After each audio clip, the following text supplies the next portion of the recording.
I know about trying to fight pain and mess. But do we have to do it alone?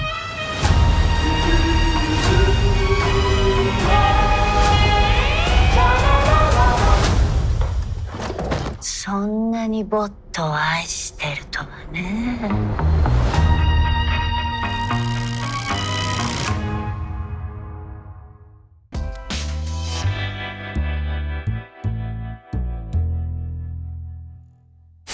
So, despite not sharing much screen time together, your on-screen chemistry is incredible in this. Did you do anything special in the lead up to filming to establish that bond, or did it come naturally? You know, I think sometimes you get lucky and it's just there. And we did, we met over Zoom, which is not necessarily a way that you can, that you're going to connect with somebody, but we did from the very beginning. I think we saw something in each other that was not, dependent on the amount of time that we had spent together, which was none. That made us feel like we saw, we had something in common. And we connected very quickly. And it's good that we did, because we did have to sort of jump in right away. And in a sense though, our memories that we share on screen, we are getting to know each other. There's a couple scenes where we're already amidst our family and enjoying our family life, but we got to do that kind of meet cute process where you see the first time we ever meet. So that was real for us in a way, because we didn't know each other that well. But yes, I think I felt very close to Hide in a way that, it's just kind of, you can't predict. It's just there or it's not. And it was there, which is nice. Yeah, thank you. Hidetoshi, sorry. Yeah, from my side, Zoom is not something that really provides you a lot of information, but regardless, when I was on the call with her, I could feel her talent and her preference for performance being more something organic and taking in and enjoying spontaneity. And that's how she would evolve her performance, and I can feel her passion too. Plus, as a human being, she has such a big heart, and her generosity just came across. We needed no time to bond, I think, to open up to each other. I'm very lucky, super lucky. That's lovely. Okay, a little bit of a cerebral one for you. So I thought it was beautiful how Sunny and Trashbot helped Susie and Masa understand their grief and process their pain. Could you imagine a future where people will travel with emotional support robots like some do now with emotional support animals? Yeah, I think so. I mean, I think there's already some examples where they're using robots with older people to keep them company, and people who might be ill. And this is sort of the exciting part. I know not every part of AI and innovation is exciting, and doesn't feel like this horrendous sort of imposing existential threat. But once you put that thing into a physical component, it does feel like there's a lot of good that can come from it, because it is and can be lonely to be alive, and to just even have something that you can touch and hug and look in the eye that feels like a human could be helpful to somebody who's not quite ready or can't have access to a real human. I mean, that's sort of that sounds like a very positive use of this technology, but I'm sure that will happen soon, because why That's not? beautiful. Thank you. そうですね。まあ僕もそういう未来がもう Yes, 来てる。 I think that kind of future has already arrived in Japan, in a certain region in Japan. When you lose a child, they create a doll, and with every ceremony, they dress that doll. There is a culture as such. And people or human beings, by creating these doll-like figure, they kind of put a soul and believe that there's a soul in it. And for robots, robots are getting closer to humans, and they do have their own feelings. And when you do something, they react, and the more precise their actions and become, I think maybe we kind of discover or see a soul into it. So maybe I think we will have a therapeutic or healing type of robot. I think we'll see that kind of robot in the near future. Fascinating. Okay, Rashida, my next question is for you. I'm curious to learn about your filming experience with Sunny. Did her character emote and speak during your scenes, or were you acting alongside a robot with a blank face? What was that process like? I don't think I would have been the right person for the job if it was just a robot with a blank face. I'm not good at that kind of acting. There's people who do that all the time. They green screen act. They act with like, just nothing in front of them.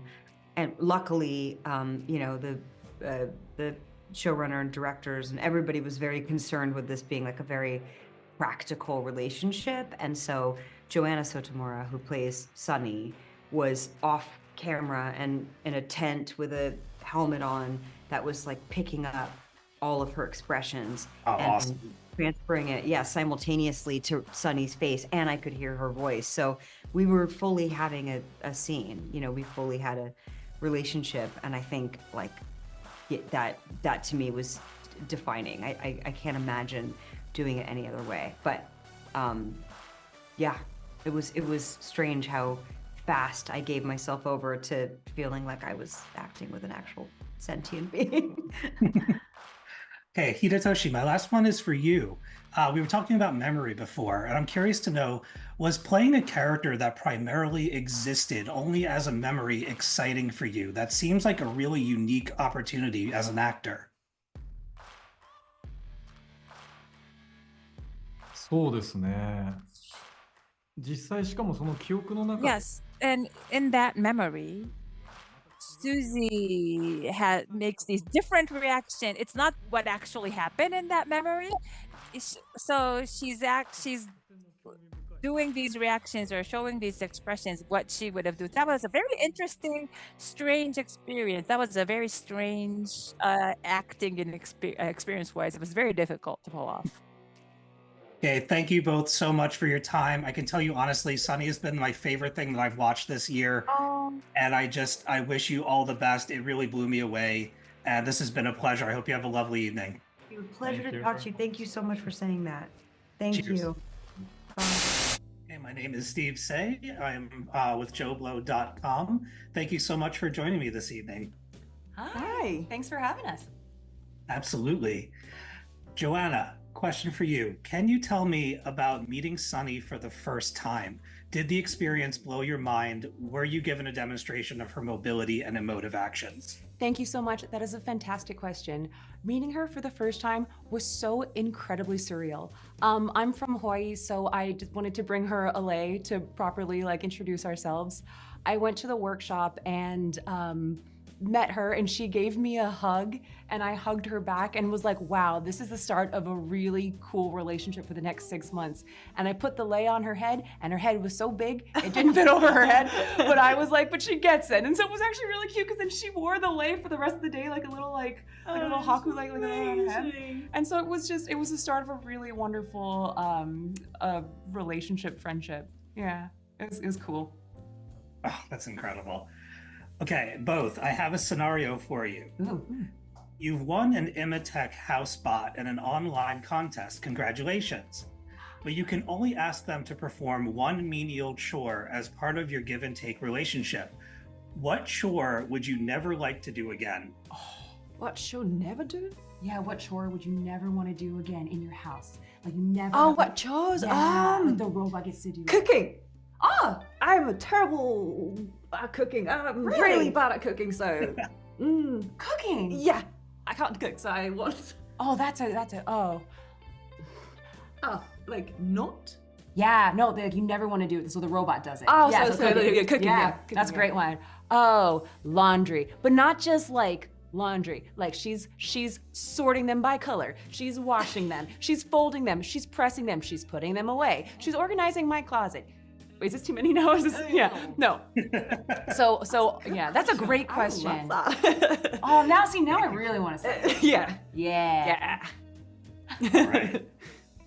Okay, so Would a night of cocktails for Mixie and an inebriating slideshow for Sunny help ease the intensity of their relationship? Yeah, I think so. Oh, I Sunny thinks so. The cocktails? I think maybe they would have this moment where, you know, Mixie has some cocktails, Sunny watches that like entrancing screen, and maybe the two of them talk over just their general love for Susie. Their one like. Yeah, we can do that. Maybe. Possibly, yeah. All right, I've got another question for you both. Speaking of that intensity, you both play support system roles for Susie, and that's such an interesting dichotomy to me. It reminds me of two best friends competing for affection. How much did that jealousy aspect inform how you played these roles? I think it's an emotion that I can access kind of easily. It's like when you're in elementary school and you make friends with that one friend, but then your one buddy friend makes friends with another friend, and you're like, I don't like that friend, you're supposed to be mine. So it was a very accessible feeling. Not that I've ever, you know, experienced that before, but it was quite fun and, dare I say, easy to play. It was easy to play. Like, who gets to be, like, you know, Rashida Jones' friend? And Susie. Yeah. Okay, Andy, I've got one for you specifically. At one point in the series, your character loudly sings a pop classic to ward off an incoming threat. Yeah. As an accomplished musician, was it fun to cut loose during this scene, or did it make it painful for you to sing differently for a bare audience? I mean, it was really hard to like sing my lungs out because like we filmed it in a little shrine, and it was it's full of like dust and stuff. So like every time when I inhaled to sing, like it just goes in. So like it was incredibly challenging, and also I kind of have to sing badly as well. So like that was definitely challenging, but fun. Like, I can just like really oversing, and yeah, it was fun.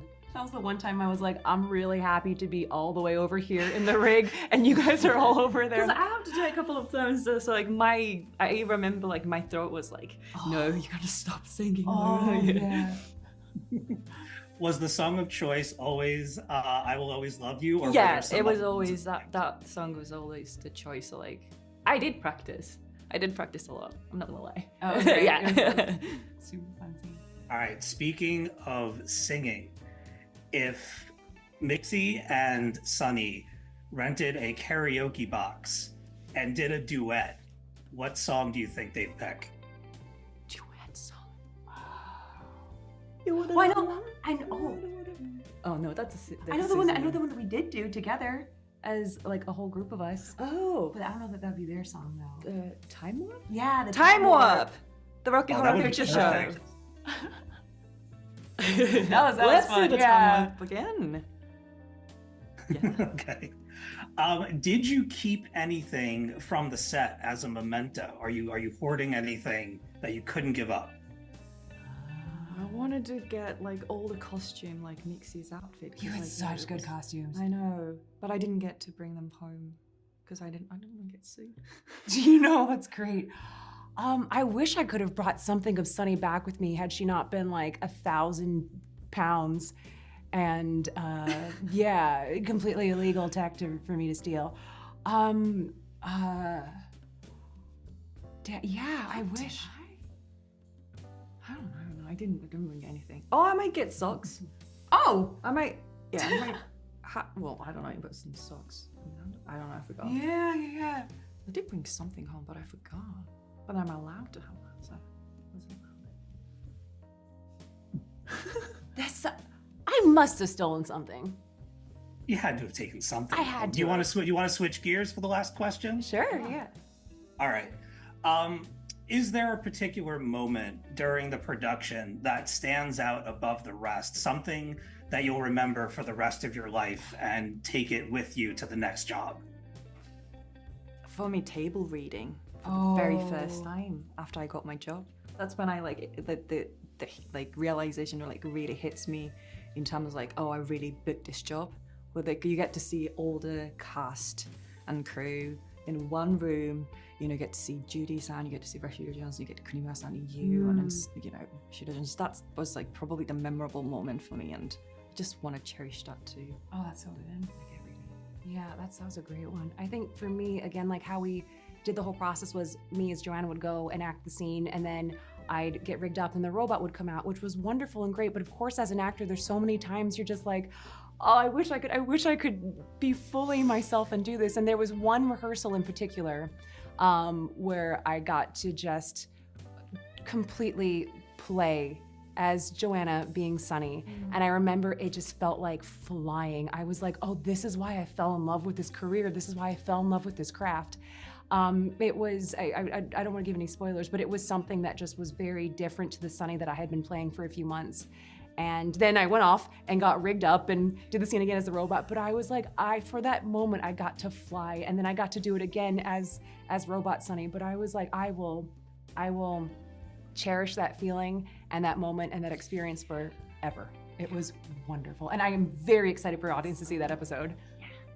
Excellent. Well, I absolutely love this show. Thank you both so much for talking with me this evening.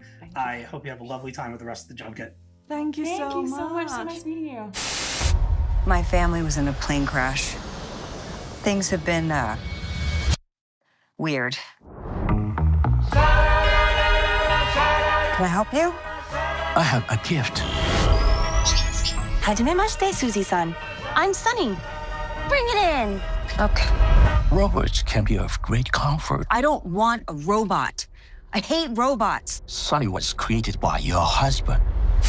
Judy, Noriko and Susie's relationship is rather stressed throughout most of the series, yet they're both processing the pain of losing Masa and Zen. はい、ストレスありますね。Can you see them one day bridging the gap of such a cavernous divide? Okay, それがテーマじゃないでしょうか。I think that's one of the theme. This is the theme of the drama. Love and friendship and family. How important it is. This drama is telling us about, teaching us. There are people who cannot do that. The robot comes in to help, and Sunny humbled. And the robots help us, the people, to connect. Noriko and Susie, the relationship.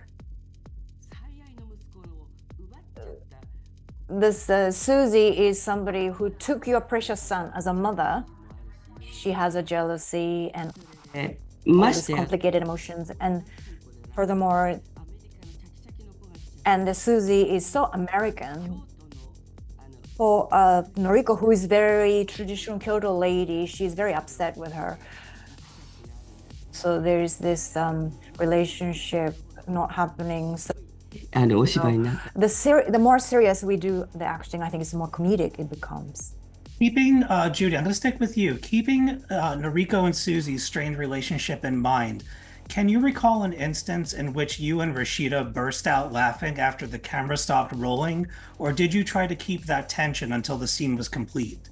Yeah, there were some moments that we like bursted into laughing, like we became ourselves, and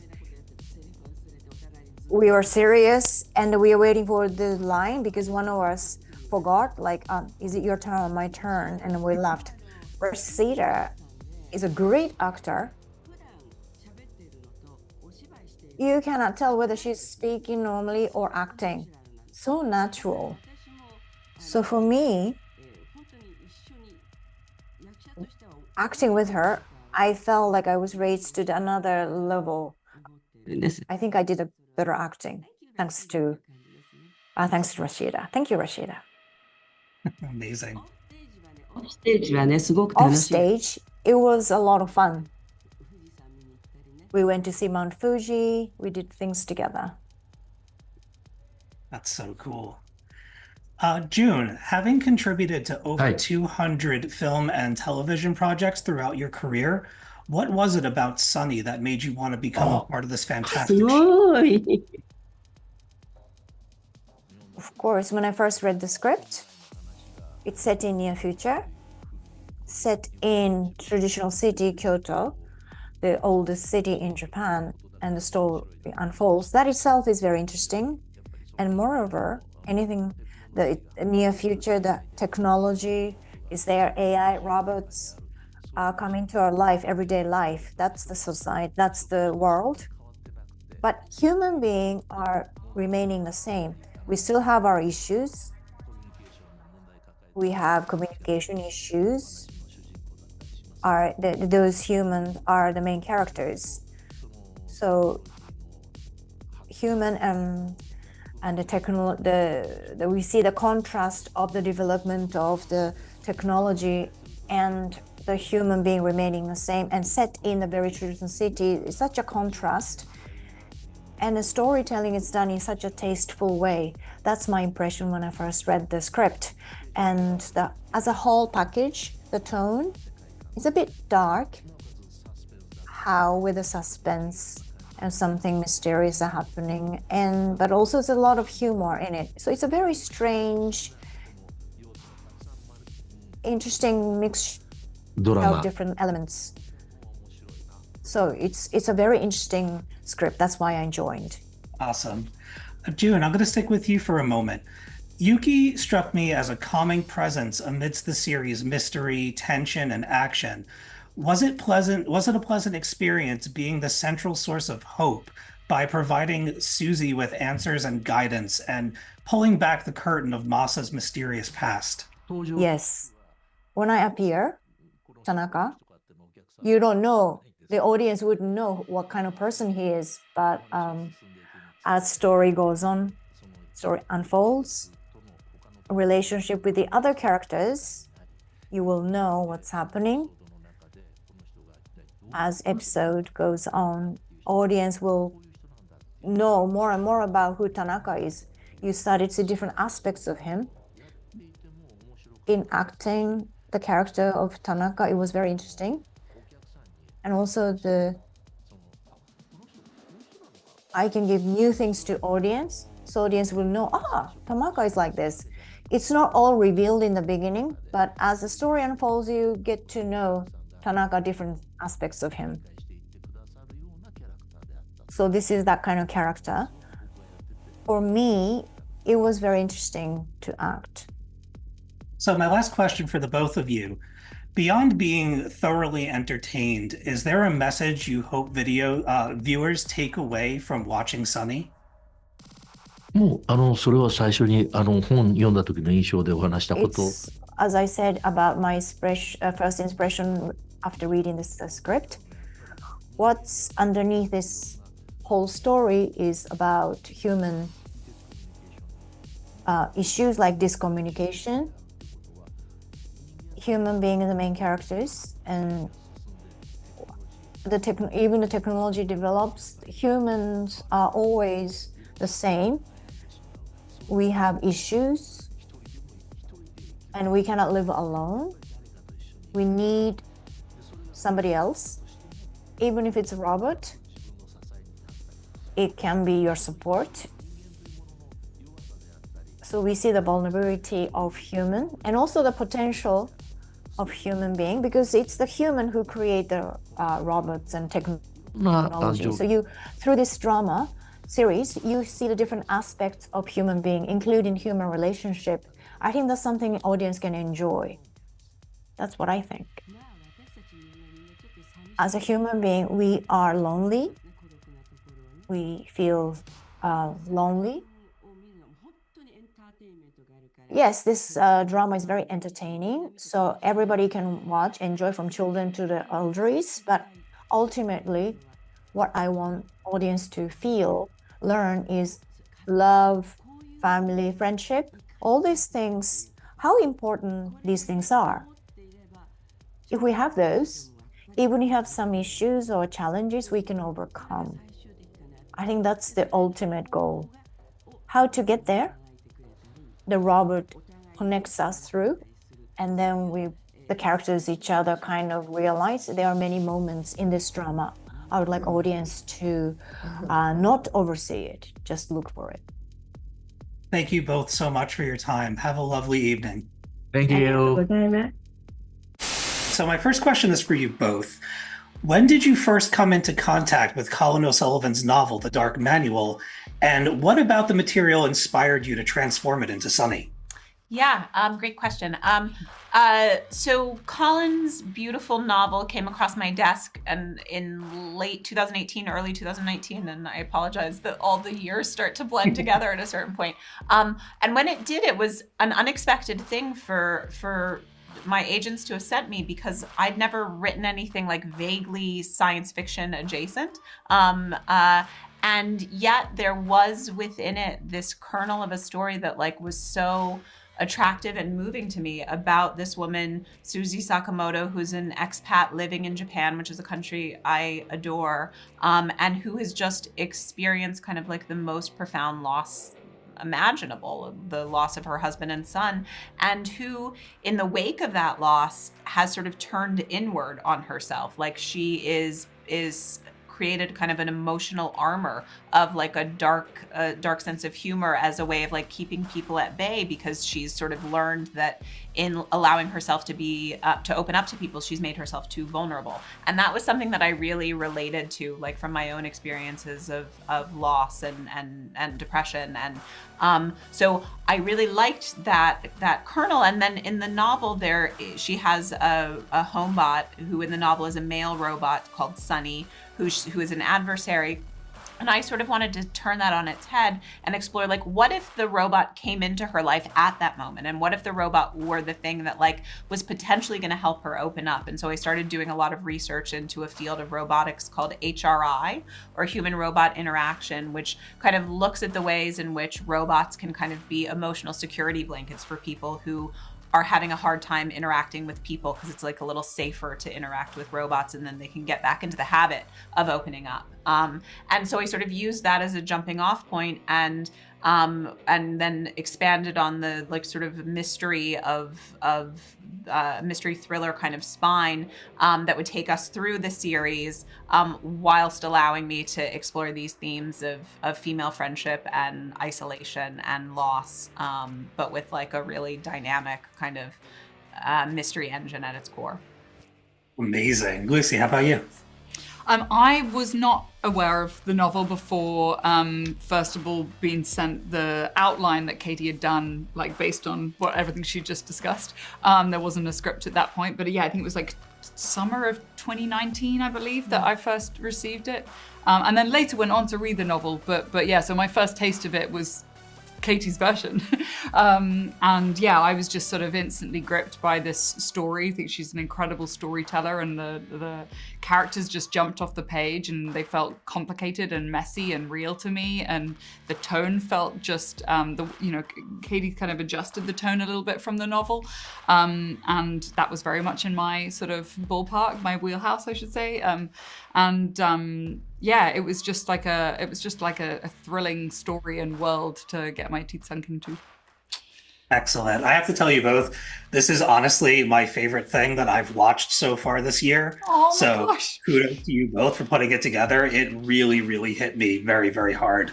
So I went into Sunny relatively blind and was delighted to learn that it's a dark comedy with existential themes. That's kind of my entertainment catnip. How did you arrive at the overall tone of the series? And was it always the plan to present it in this manner? Us too. That's our catnip. Yeah. I think that like life is sort of like this tonal melange of like comedy and tragedy and mystery. Like every day sort of has a combination of those things as a human. And so like the kinds of stories that like I am drawn to telling as an artist do sort of like live on the head of a pin tonally in terms of like bringing all of those things in. And when I was creating the format for the show, a reference point that I kept kind of coming back to was the show End of the Fucking World, because it had sort of balanced this like the darkness and the light in a similar kind of way. And so I kept saying that to A24, who's our studio on the show, and they were like, well, if you like End of the Fucking World, we should send your format to this brilliant woman, Lucy Tcherniak, who had directed it. And some of it. And sorry. And so we sent it to her, and she read it, and she created this playlist of Japanese like 60s and 70s pop as part of like her presentation for this first meeting. I would love to hear that. It's amazing. You have to get it. Like, we're gonna have like an Apple playlist, and like I fell in love with her. Like, it was just like the this would be like the music that would be playing when Susie was experiencing like her darkest times, and you would have this like amazing like 60s Japanese pop song was the tone kind of in a nutshell. And she continued to sort of like land that like throughout the making of the show. Thanks. Well, I mean, yeah, it was just such a wonderful like collaboration, I think, between us, and often felt a bit like sort of passing a baton between us with ideas. So like, you know, I read the outline of the format and came up with that playlist, and then Katie really embraced that playlist and like wrote those songs into the episodes. And you know, then in thinking more deeply about the building of the world, the sort of tension between old and new, the sort of ancient Kyoto set in the future, thinking a lot about like my reference points being these sort of 60s Japanese colorful noir movies by Seijun Suzuki, and Katie taking that and embracing it and writing a homage to that Tokyo Drifter movie into the cold open of episode 4. So like, you know, it really was like one of the most collaborative experiences I've ever had in creating this sort of world. But yeah, I mean, that sort of tone that balances tragedy and drama, like undercut with absurd humor, is just, yeah, I think catnip was such a fun way to, I'm going to steal that from now on. It's such a fun way to put it. Yeah, I don't know. The world is a pretty dark, bleak place for the most part right now. And I watch straight dramas, I do, but I feel like when I find something that is dealing with like big, important philosophical questions, and it's challenging, but is also like making me laugh, like that's what I want to watch, and therefore it's sort of what I want to end up making. And it's really rare that you get sent a script or a format for something, a pitch that is in that tonal space. And so yeah, I sort of leapt at it as soon as I could. Amazing. Thank you so much for your time. Any chance we'll see that playlist pop up somewhere after the show is over? Yeah. I think they are making like a corresponding playlist to go with the show. So check your Apple iTunes or whatever it is. That's right. Apple Music. Apple Music, sorry. Yeah. Have a lovely evening, both of you. Thank you so much. You too. Bye. Nice. Thank you. Cheers.